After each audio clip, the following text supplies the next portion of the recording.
Hey everybody, welcome back. It's another episode of Jake Talks Star Wars, and today we are diving in with some breaking news. I know it's been a minute since you've seen me last, and that's okay. We'll talk about that some other time. But some breaking news today. Come out last week or so. A lot of big news in the last week that we'll try to get to. But the biggest news is that Kathleen Kennedy is out at Lucasfilm, and Dave Filoni and Lynwen Brennan are in. Right, so Kathleen Kennedy has retired from Lucasfilm. She's retired from leadership of Lucasfilm for after about 14 years as the leader of Lucasfilm. And before that, she worked on everything with Lucas. She was a part of Lucasfilm going way, way back. She worked on a bunch of stuff with them in the 80s, E.T., I think she worked on Indiana Jones and things like that. So she's been a part of all these integral projects. I mean, gosh, I think she was even part of Jurassic Park. So she's been a part of most of this major stuff that I like for the past, my entire life, basically. But now she's retiring from Lucasfilm. She's taken a big step back, and Dave Filoni is taking over as the president and chief creative officer of Lucasfilm, and Lynwen Brennan is taking over as the co-president of Lucasfilm. Now, a lot of us already know who, if you're watching this, you probably already know who Dave Filoni is. Dave Filoni is... or was the guy who really kind of helped run the Clone Wars alongside George Lucas back in the day. He was recruited by George Lucas, I think way back in like 2005, if I remember right. And he was recruited after Lucas saw his work on Avatar, Avatar: The Last Airbender, which is a great show. If you haven't watched it, you definitely should, especially if you have kids. Your kids will like it. I can almost guarantee it. But we can talk about that another day. So Lucasfilm, so Filoni came to Lucasfilm, worked on the Clone Wars, worked on Rebels, and he worked in really close concert with Lucas, is my understanding, that him and Lucas worked really, really well together. They worked very closely together for many, many years, and he kind of started to be seen as like this successor to Lucas, at least in terms of story and development, things like this. And he goes on to run Rebels.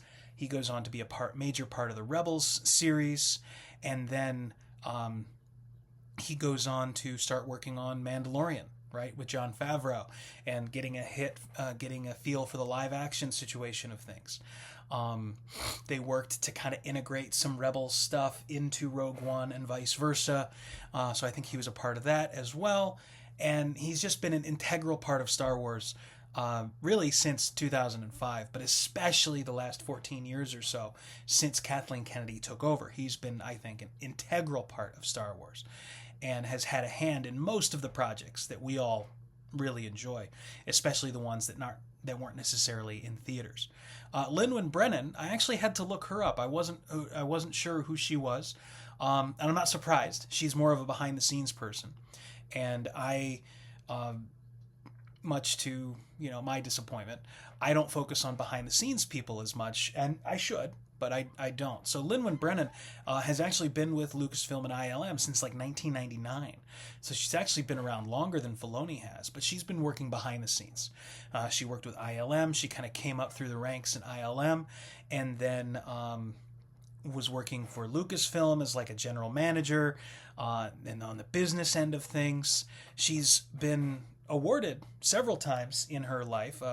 According to the StarWars.com article, she was given the Lifetime Achievement Award from the Visual Effects Society, and apparently the honor of the Commander of the Most Excellent Order of the British Empire, which is an interesting award for somebody to get, but she's got it.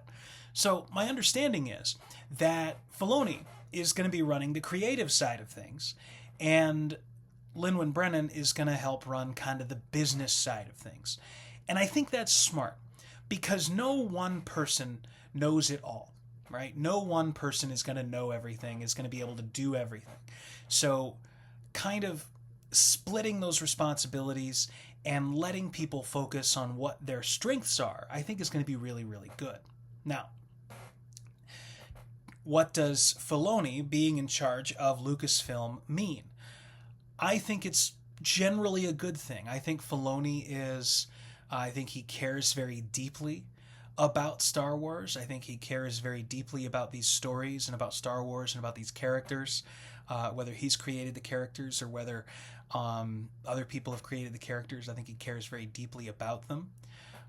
The thing that worries me is I'm afraid that he's going to get bogged down in details when it comes to his stories. And he may get bogged down in like interconnectedness and things like that. I don't really have anything to base that off of. That's something I do worry about a little bit. But I think generally it's going to be a good thing. I think generally it's going to be a good thing. But I'm not here to talk trash on Kathleen Kennedy, right? Because that's the easy thing to do, right?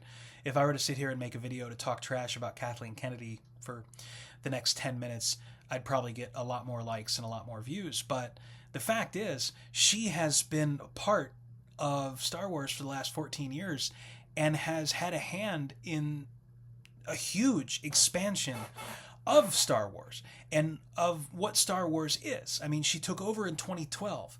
So I made a quick list here, and I can't even remember if this is like a comprehensive list, right? But she was leading Star Wars when we got Rebels. When Star Wars Rebels came out, she was leading Lucasfilm. She was leading Lucasfilm for The Force Awakens, The Last Jedi, The Rise of Skywalker. She was leading Lucasfilm for Rogue One and for Solo.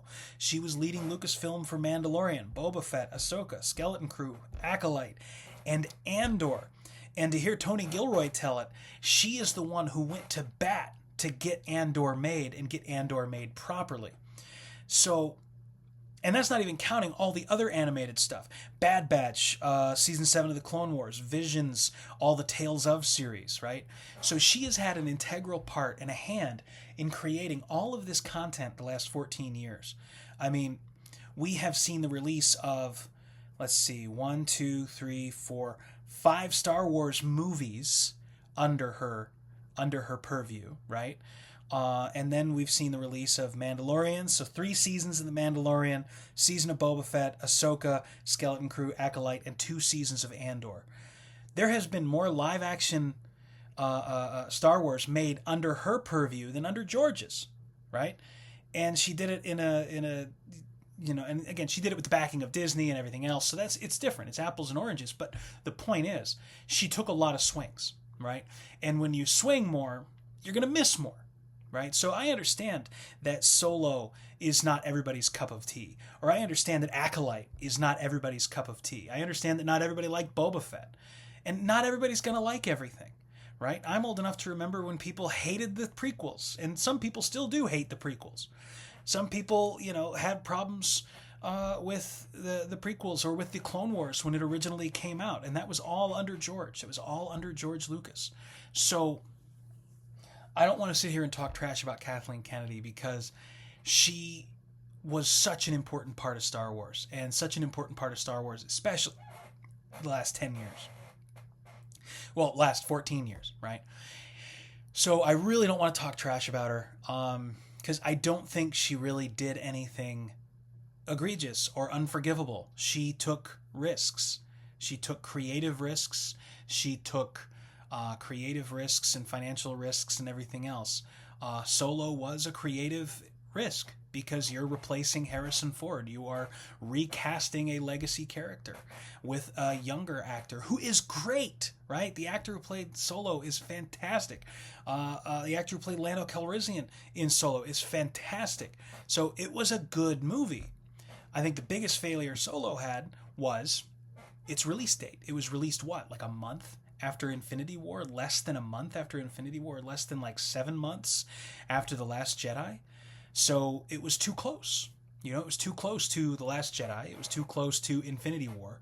They really, I think, should have waited to release Solo at least until the following summer, maybe wait a whole other year, or at least until the holiday season, because it was just too close to everything else.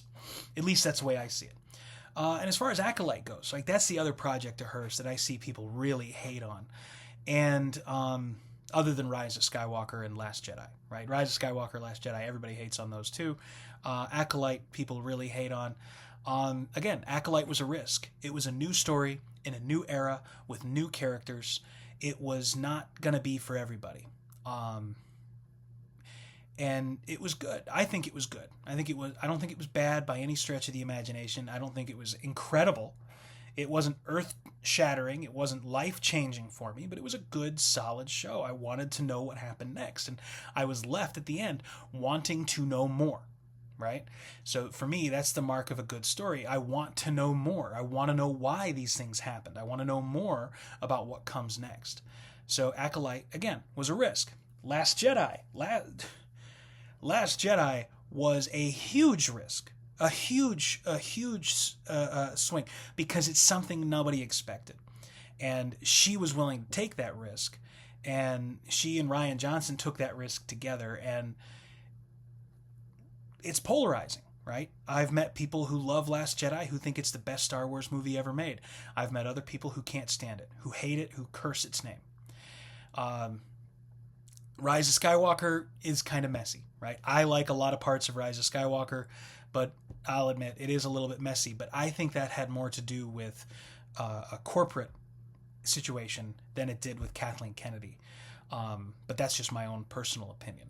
So I don't want to trash on Kathleen Kennedy. I think she's done a lot of good work for us as Star Wars fans over the years, and I think her tenure is going to be remembered as a huge expansion of Star Wars and setting the stage for what comes next in Star Wars for the next 10, 15 years. So thank you, Kathleen Kennedy, for what you did. You took some risks. Not everybody liked it, and that's okay. Looking forward to Dave Filoni in his era. We've got movies lined up. We've got Mandalorian and Grogu hitting this summer in just a few months. We've got Starfighter hitting next year. We've got Ahsoka coming out later this year. We got Maul coming out later this year. Supposedly, we have a Rey movie coming out the year after. So we got Starfighter next year in 2027. Supposedly, we're getting the Rey movie in 2028. And then who knows what comes after that? Who knows what's coming for Star Wars animation? Who knows what's coming for live-action television after Ahsoka? I don't. But I think Filoni is going to be measured, and I think he's going to be conservative in his choices. I think he's going to do things that he knows people want to see, that he knows fans want to see. Part of me is worried about that because I'm afraid he will not take as many risks, storytelling risks, or or movie risks or anything like that. I'm afraid he won't take as many risks as maybe Kathleen Kennedy would have been willing to do. So we'll see what he does. But I am excited. I think the future is bright overall for Star Wars, and it's going to be a good time. We're going to have some growth the next few years. We're going to have new movies, new shows. It's going to be a good time. And we got Celebration coming up next year, the 50th anniversary of Star Wars. So it's going to be an absolutely incredible time. It's going to be a good time to be a Star Wars fan, I think, overall. So very excited. But those are my thoughts so far, right? There's other breaking news. We'll talk about that later. The parks have Disneyland in LA or in California has changed up how they're working the Galaxy's Edge. So we probably won't talk about that. Other channels have hit on that much better than I can because I don't get to go very often. But that's kind of interesting to see that change up happening in the lead up to the 50th anniversary. And again, just generally excited. I think Filoni's going to do a good job. I think Lynwen Brennan is going to run the business side of things and help keep him in line financially. And I think the future is bright for Star Wars as long as we can get the big executives for the parent corporation to really take a chill pill and take some risks every now and then, right? Do things that maybe they don't understand, but Lucasfilm does understand. Because Lucasfilm, at the end of the day, especially people like Filoni, I think they have a better handle on what fans want to see and what people want to see out of Star Wars than executives at the parent company, Disney, do. So I'm excited to see what comes next. But that's it for today, guys. Thanks for coming by. Thanks for listening. Take care of each other out there. And as always, may the Force be with you.